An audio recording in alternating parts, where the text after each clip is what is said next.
After landing another transfer portal commitment, LSU has the #1 transfer portal class in the country. It's Locked on LSU. Let's go.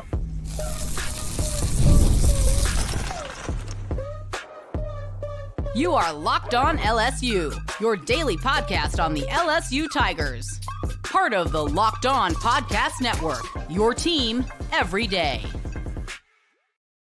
Okay, let's get it. It is Locked on LSU, your team every day. I'm your host, Matt McMahon. Thanks so much for making us your first listen. We're free, available wherever you get podcasts, of course, on YouTube as well. So please subscribe. As always, one of the fastest ways to help us grow is by leaving your comments below. So thank you sincerely for that. Today's episode is brought to you by FanDuel. Right now, new customers can get $200 in bonus bets when your first $5 bet wins.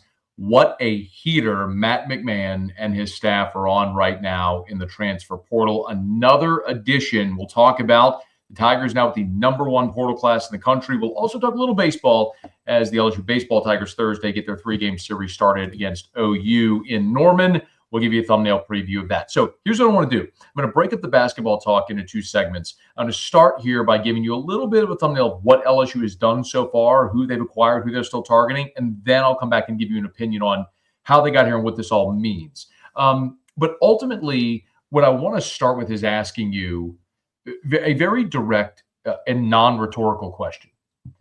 In the last 72 hours, as LSU has landed 3 transfer portal commitments for basketball and currently hold the #1 portal class in the country, has your perception of LSU basketball or Matt McMahon's ability changed? Not rhetorical. Do me a favor, please leave the comments. Leave your answer in the comments. I'm sincerely interested to kind of get my finger on the pulse of what you feel right now. We talked in the previous episode about the first 2 additions. Michael Nwoko from Mississippi State. You're talking about a 6'10", 250-pound forward, played his freshman season at Miami, started this past year at Mississippi State. So this is a guy who is an everyday starter for an SEC school, adds a big body down on the front court that adds to Jalen Reed, who you have coming back off of injury. You also landed DJ Thomas, who we talked about from UNLV, one of the top point guards in the country. On3 rates him as the #8 overall prospect, the #3 point guard in the entire country in this portal class. You landed both of those. It's also notable that Thomas was a guy that was being recruited by Kentucky and Florida. Kentucky, arguably the greatest college basketball program ever. Florida in the Final Four right now as a 1 seed. And LSU kind of stealthily maneuvered and got DJ Thomas to Baton Rouge, which is pretty incredible. And then on Wednesday, Rashad King was the 3rd transfer portal commitment to pop for the Tigers. He is a 6'6" wing. He's a junior. He averaged 18 points per game this year at Northeastern. So you're talking about an all-conference player in Rashad King who picked the Tigers over a host of other suitors that were after. He was all colonial for 2 seasons, averaged 18 points a game, played 36 minutes, started all 32 games he played. So you're talking about another guy that's a long 6'6" athletic wing who can score. So another really nice addition here for Matt McMahon and the squad. Now they're up to 3 additions. But wait, there's more. I mentioned Omaha. Omaha forward Markel Sutton visited LSU on Wednesday. Now, he's also scheduled to have a Zoom meeting with Nebraska on Thursday, but Sutton is ranked number 61 overall in the portal, the 16th best power forward. He averaged 19 and 8 at Omaha this past year, and he was the Summit League Player of the Year. Omaha was 13 and 3 in conference play. Was an unranked prospect coming out of high school, spent 1 year at Connors State, then went to Omaha, where he became the Summit League Player of the Year, and now he's going to have an opportunity to play his final season in major college basketball and collect a very nice NIL check as well. But wait, as they say, there's more. There are 2 twins, according to Joe Tipton. Tawan and Takai Simpkins visited LSU's campus on Tuesday. Twin brothers played this year at Elon. They combined for 31 points per game. You're talking TK is a junior guard, a 6'4", can impact both ends of the floor. TJ is 6'5". He's the sophomore forward. So Tawan and Takai Simpson, going by TJ and TK Simpson, again, combined for 31 points for Elon this year. And they're both visiting LSU as well. I want to talk a little bit about what all this sort of means. But maybe most importantly right now is to understand that at this point right now, early in the portal cycle, LSU has the number one transfer portal class in the country with their 3 commitments already, and they're looking to add more. Conversation that I had on Wednesday made in no uncertain terms that LSU's not done. They're going to add multiple more players. Now, the level of player, be it starters, be it bench depth, whatever it may be, is going to depend on a lot of things. What guys currently on the roster return, what players available in the portal are interested in filling the role. There's obviously a financial component of this, but there will be a minimum of 2 more players added. The Tigers have 3 presently. There will be a minimum of 2 more via the portal that they'll add, potentially more, but again, a minimum of 2 more that they're going to add out of the portal. So that's already 3 with the possibility of getting to 5 or more in this portal class. And I think maybe what's most important about this to recognize is this is sort of a promise made, promise kept type situation where we were told that LSU was going to go into the transfer portal and spend accordingly and appropriately. And you're seeing that manifest right now because, look, when you have a guy like DJ Thomas, for example, from UNLV, who everybody in the country wants, and he passes on Kentucky and Florida to come to LSU, a team coming off a 3-15 season in the SEC with hardly a lick to sell, and he's here, there's one reason he's here. He's here because LSU opened up the checkbook and was willing to pay for him. And I know there's always the component of fan base, of every fan base, not just LSU, that when you miss out on a player. We had this conversation early in the week with Blaine Bradford committing to Ohio State. Everyone wants to pound the table and yell, NIL, he got bought. Yeah, it's the game now. Everyone has to be competitive financially in the NIL and revenue share space. If you're not, you don't have a chance of building a competitive roster. And this goes back to the thing that we talked about from jump here, which was, I don't know if Matt McMahon is going to win big at LSU. What I know is that nobody was winning big at LSU with the roster the Tigers had this past year. And in the next segment, I'm going to get into some of the financials that I've learned. So you're going to want to stick around for that. Not only with this portal class and what's coming as well, not only in the LSU, but in the SEC. But the bottom line is what we were, you had a couple of options. Do you fire Matt McMahon, pay a $10 million buyout, and go spend even more money, raise even more money to spend even more money to hire a new coach who's going to want that job and then also have to spend in the portal? Or do you take the resources you have, spend in the portal to give Matt McMahon a roster that can compete in the best league in college basketball, the best, deepest league in college basketball, and see how it plays out? They chose to go that path. And one of the questions was, would it work? And I told you the same thing that I told you back in November and December with football, was give them a month. This was the path that they were going to take. Let's see how it looks in the portal cycle. Football comes through the portal cycle. They have the number one portal class in the country. Nobody's really talking very much about Bryce Underwood and Jakeem Stewart and Cade Phillips. You're pumped about the transfers you got and the opportunity to win now. Well, basketball is trying to follow the same path. And so extend them the same opportunity, which is to say, take the cash you're willing to spend, take a month throughout this portal cycle, see what the roster looks like, and then we'll assess. But right now, you get the number one transfer portal class in the country, potentially more. But by the time you watch or listen to this, LSU may have added even more players via the portal. But as of right now, it's 3 that they've added formally. Paperwork is in. 3 more that they've already hosted, and who knows, maybe even more. So this was the path the Tigers were going to take. So far, early successes. Is it sustainable, and can Matt McMahon turn it around with these guys? That's what I want to touch on as we continue. Locked on LSU, your team every day. Daylight savings snuck up on us again this year. And if you're feeling that lost hour of sleep, 5-Hour Energy has your back. The extra sunshine means more time for fun, but sometimes you need a little boost to power through.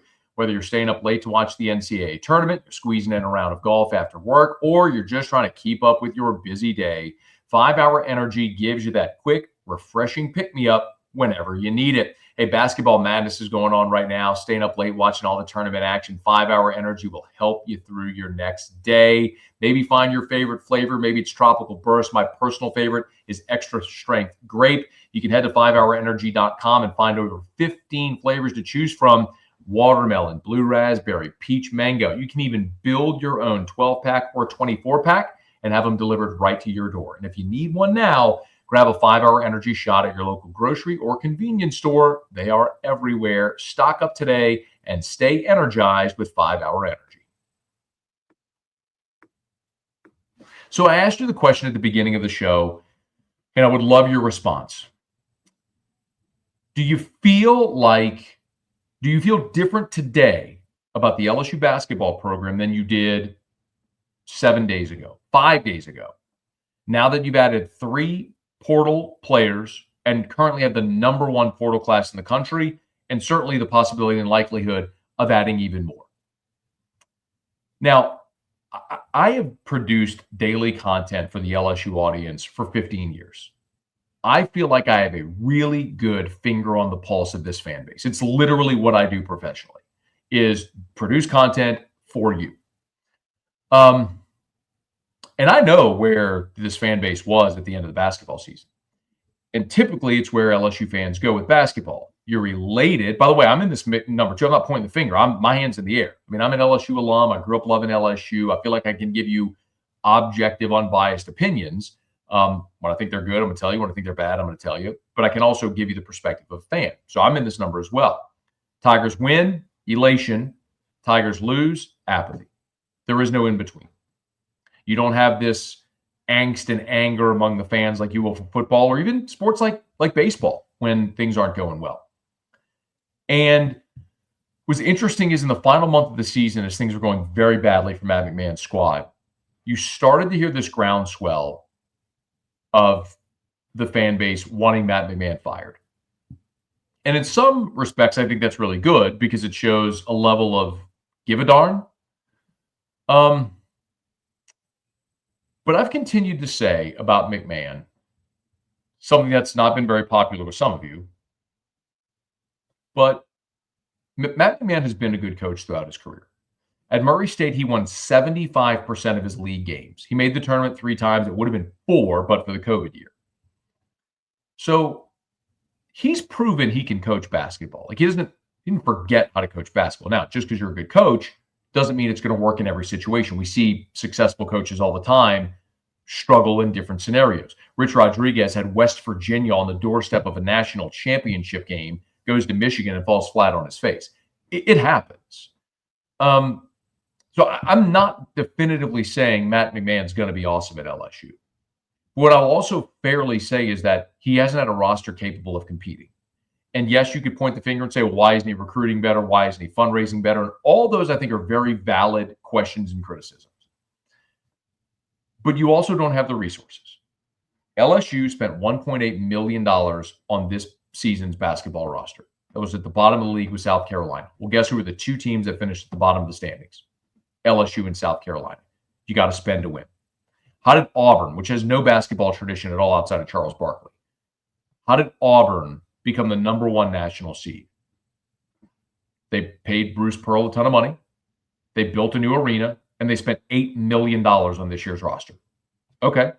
Go spend $8 million on a roster, you can compete. And I know there's going to be that segment of the fan base looking at the transfers LSU's gotten and going, oh, a guy from Northeastern. What? You realize Janai Broome at Auburn was at Morehead State? He might very well be the National Player of the Year this year, him or Cooper Flagg. Point is, one of the reasons I love the transfer portal is because it gives guys like that an opportunity. When you're 17 or 18 years old and you're a no-star and nobody wants you, you can go JUCO, small school. You can get bigger and stronger and faster as you become 18, 19, 20 years old. And now you have an opportunity to go play at a higher level, to challenge yourself at a higher level, and yes, make money as well. I mean, like Khalil Mack went to Buffalo, not the Bills, the university. Imagine if NIL and the portal were a thing when Khalil Mack was at Buffalo. Braden Fisk was a lightly recruited guy, ends up at Central Michigan, becomes an All-American there over 3 years, finishes his career at Florida State, is an All-American at Florida State, second-round pick, and winds up balling out as a rookie for the Los Angeles Rams. Like, that's a story that happens, and that's possible in the portal era. So don't poo-poo the small school guys that LSU's adding right now in the transfer portal, because the bottom line is not all of them are coming in to be stars. Some of them might be bench depth. I just told you about a 6'6" wing. Averages 18 a game. Okay. I'm not telling you he's going to come to LSU, start and average 18 a game in the SEC, but what if that's 6'6" length, a perimeter defender, and wing scorer that's coming off the bench for you next year? You didn't have that this year. You were so thin, Matt McMahon went to a 4-guard lineup at the end of the season because you had no bigs. Now you've got some versatility, some ability to score. It's all of that you're starting to build right now. Now, the onus is on Matt McMahon, similar to Brian Kelly. Look, we're all looking at Brian Kelly this year going, hey, man, look, you've had some successes, won the West in year one, Heisman winner. You also had some failures. Some recruiting misses. The defense was atrocious in 2023, which cost you a championship spot. You lost 4 games this past year. Unacceptable. All right. You go all in the transfer portal, spend all that money, land the number 1 class. We're all excited, but now the expectation goes up. The expectation is you better be in the playoff in 2025. I'll say the same thing about Matt McMahon. As much as he struggled to this point, you finally go invest in the roster and give him something that he can compete with. Okay, now the expectation is there to say, Matt McMahon, you better be in the NCAA tournament next year because we're giving you the thing that supposedly you lacked, which was all this talent. So we're investing in the roster. Now go make it work. Now, as far as the investment, this is what's interesting because how much they spend is going to be relative to where they fall. Now, if you're an everydayer, and shout out to the everydayers, thank you for that. I've explained this before, but I'll try to give you a Cliff's Notes condensed version about the financials so this makes sense. So we're all anticipating that the House settlement will go into effect, and come July 1, revenue share will go into place, which means NIL as pay for play, as we know it now, right, from the collectives, goes away. Every NIL deal will have to be true NIL that'll go through a clearinghouse, meaning the collective can't just stroke a check for $500,000 for some made-up deliverables. That goes away. So all of these collectives that are sitting on cash right now feel like we've got to spend it now before July 1, because come July 1, we're not going to be able to spend this money.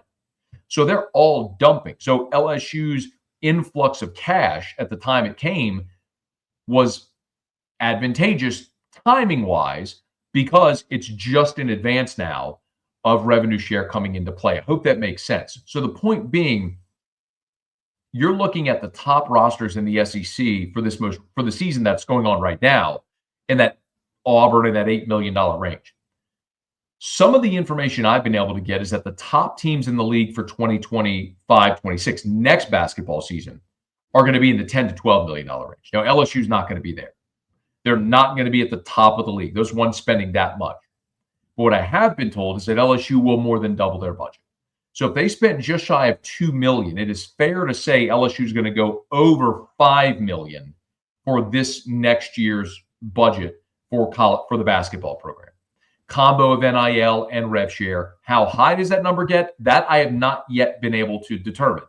But it is going to be north of $5 million. I'm confident in saying that, but probably shy of $8 million, where Auburn was this year. So how much does that allow you to ascend?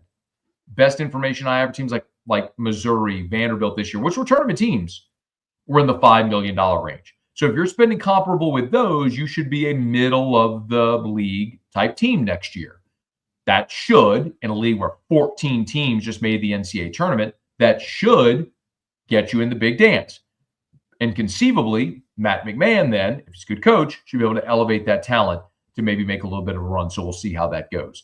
But the other thing, too, is you have players that are getting more money now than even a year ago. So a player that maybe last year would have cost $1.2 million, this year may cost $2.5 million because of all the money being dumped into the market right now, because that collective money may go away come July 1st. So it's advantageous for players who are going in the portal right now. So they're spending, and even though they're going to spend more, how much does it allow them to close the gap with the top teams in the league that are going to be spending $8, $10, $12 million, which LSU's not going to get there. But how much ground can they make up with what is right now the number one transfer portal class in the country? And what's undeniable is if you're someone who wants to be a cynic, that's okay. That's your right. That's your prerogative. If you want to say, I'm waiting and seeing how this looks actually on the floor, that's fine.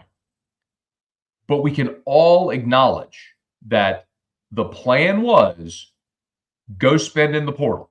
And so far, they are having success spending in the portal. I told you. Talk to me in a month. So when this portal window closes and we see where this roster lands, we have a much better sense of what it looks like. Then we'll have a much better sense of what the expectation can be for the 25-26 basketball season. But so far, they're doing everything they said they were going to do. And they're giving Matt McMahon a roster with which he can compete. At what level can he compete? That's the big question, which we'll learn in time. Said, give him a month, and let's see how it goes. Another team that certainly has spent plenty in the portal and done work is LSU baseball and Jay Johnson. The Tigers are in Norman, Oklahoma to begin a 3-game series. We'll hit on that next. Locked in LSU, your team every day. The NCAA tournament is here, and FanDuel is giving you the chance to get in on the action like never before. Right now, new customers can get $200 in bonus bets when your first $5 bet wins. That's 200 extra bucks to use on everything from buzzer beaters to Cinderella stories, even who's cutting down the nets. And you can stay in the action all the time. FanDuel is simple to use, and when I win, I get paid instantly. No waiting around. So visit FanDuel.com and get in on the college hoops action all tournament long. That's FanDuel.com. The NCAA tournament is here, and so is the Bracket Breakdown. Locked On Podcast Network and Amazon Fire TV channels are teaming up to deliver NCAA tournament coverage like never before. Watch studio shows featuring former players and Locked On's local experts as they guide you through every upset, buzzer beater, and bracket matchup. Stream it all for free on Amazon Fire TV channel. Search Bracket Breakdown to see it all for free. It's your team every day. LSU is taking on Oklahoma this weekend in Norman. Jay Johnson did give an update on Gavin Guidry, which has been one of the most oft talked about conversations. And Jay said they're targeting the Auburn series as a potential for Gavin Guidry's return. LSU this weekend is in Norman against OU. Next weekend, they're at home against Auburn. Jay said that Guidry will have to hit certain benchmarks before they allow him to pitch. So we'll see if he can hit those benchmarks and get ready to go for Auburn. But boy, would it be a welcome sight for LSU. You know, Will Helmers, the former LSU pitcher, was on my radio show on Tuesday, and he kind of disclosed that Jay likes to have 8. If you can have 8 guys come postseason time, that should be enough. Well, think of it this way. Anderson, Ianson, Storrs, Cowan, Evans, that's 5, right? You're hopeful maybe Jaden Newt, who didn't pitch in the midweek, very likely to see him this week against OU. That would be 6. If he can establish, you'd love for William Schmidt and Connor Ware to be 7 and 8, because that would be a righty and a lefty respectively with really dominant stuff. Gavin Guidry would be such a luxury. A guy that you know can be a strike thrower that's taken the ball in real key situations, recorded the final out of the College World Series a couple of years ago. That would be massive if you could get Gavin Guidry back. As we've told you, he's battling a back injury. I was told there's a secondary injury also that he's dealing with. So here's hoping that they can get him back out there sooner than later, but potentially Auburn would be the target, according to Jay Johnson. Again, not this weekend against OU, but next week against Auburn would be the one we're looking at. In the meantime, this week, LSU is on the road against the Oklahoma Sooners. And, man, this is going to be a real challenge. Oklahoma, 23-5 overall. They're 5-4 in the SEC. OU is number 10 in the country, 10 in D1 baseball, 9 in USA Today in Baseball America. So this is a top 10 matchup on the road. The series history isn't super long, but LSU did beat the Sooners 5-4 in 11 innings in Houston at the Astro College Classic. Oklahoma beat LSU 1-0 in 2020, which was the first meeting between the schools since the Super Regional in 2013, which was the incredible game that Friday night between Aaron Nola and John Gray, one of the greatest college baseball games and pitching matchups we've ever seen. I would say Skeens Louder in Omaha might be the only thing comparable or that would surpass it in my lifetime of watching LSU baseball. So pretty incredible to see those guys go toe-to-toe back in 2013. And I don't know that we're necessarily going to see that pitching matchup, but we should see a really solid pitching matchup this year for LSU and Oklahoma. And the name that you got to know for certain is Kyson Witherspoon. So Kyson Witherspoon is a junior righty. He is 6'6", and he is a really dynamic pitcher for Oklahoma.